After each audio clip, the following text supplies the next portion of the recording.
Christmas in blue. In round one by knockout, the winner is Redford and Cynthia Henry.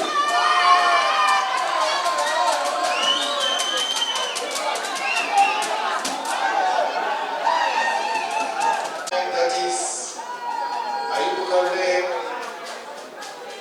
Fight Night champion. Has been receiving a promo from legend. Wait, Sozi.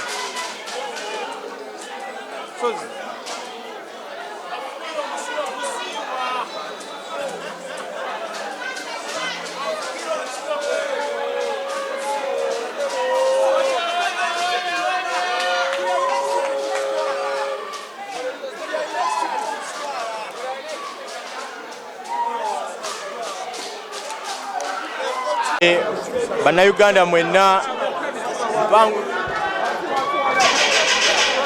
Bannayuganda mwenna omusujja mugumanyi mpangudde omusipi guno naye kambeetondere ku lwakino omusajja gwe eyazze ng'ayagala olwana n'omusujja alabika yatuuse e Uganda n'awulira ebbugumu eriguvaako ali ku Prince Conference yatidde omusajja mbadde ngenda mukwata mpola mpola mbadde mutandika butandisi bwalwala eno omukono bwalwala ng'ate abadde mulamu.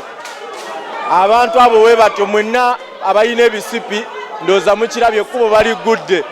Ayubu Kalule Kasujja Henry Engeye Kirani mwenna mwegendeeze ndi muzzukulu wa Nkali buli gwe nkwatako nnya mufukira omusulo gusiiwa mugumanyi.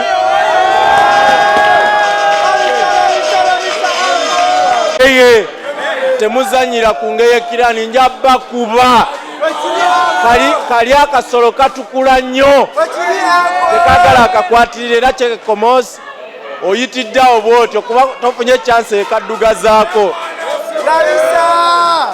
era nga bannayuganda mbasuubiza yenna gwe banampanze siriiko ki kasitobera mu weti yange nze nja kukuba yenna ajja mu maaso gange nja mukuba kuba ekirooto kyange njagala genda nkubaganeko ne Crawford yali mu weti yange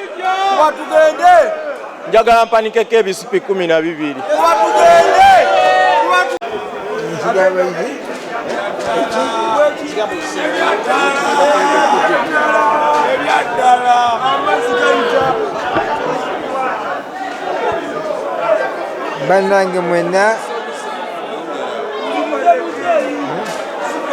Bannange mwenna ababaddewo ku eno show munsanyusiza nnyo era munyiikire kolaki kujja kutusapootinga tujja kukolaki tujja kuterera mu maaso eyo bulungi kuba ndabye abaana bakola bulungi nnyo nange bansanyusiza nnyo kye bakoze n'olwekyo mwebale nnyo mwebalire ddala